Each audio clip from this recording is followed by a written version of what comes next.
ఏంటి అందరికీ అమ్మ వాళ్ళ ఇంటికి వచ్చానండి. అమ్మ బీరకాయ మటన్ వండుకోవచ్చానన్నారు. సరే అయితేనా అమ్మ మటన్ తెచ్చారు. తెచ్చిన తర్వాత ఇంక నేను ఇక్కడ కోసేస్తున్నానండి. కోసేసి నేనే వండుతానండి.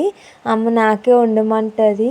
ఇగోండి ఇలా మటన్ ముక్కలు ముక్కలు చేసుకున్నానండి. కత్తిపీటతో కోయడం నాకు చాలా ఇష్టమండి. ఇగోండి మసాలా ముక్కలు, అల్లం వెల్లుల్లి, ఉల్లిపాయ మసాలా పట్టుకోవాలండి. ఇక్కడ మటన్ శుభ్రంగా కడిగేసి ఉప్పు, కారం, పసుపు వేసి బాగా కలిపి పెట్టుకోవాలండి. పెట్టుకుంటే చాలా టేస్ట్ బాగుంటుంది. ఇలాగా ఆ తర్వాత కుక్కర్లోని ఆనియన్స్ వేసి ఎర్రగా వేపాలి. వేపిన తర్వాత అప్పుడు మటన్ వేయాలండి.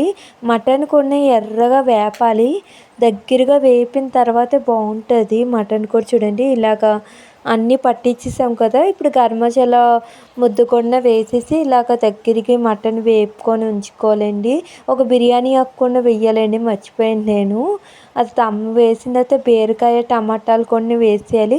బీరకాయలు ఎప్పుడు బాగా వేగిన తర్వాత అప్పుడు దగ్గరికి అయిన తర్వాత మనం కొంచెం వాటర్ వేసుకొని విజిల్ పెట్టేసుకోవడమేనండి.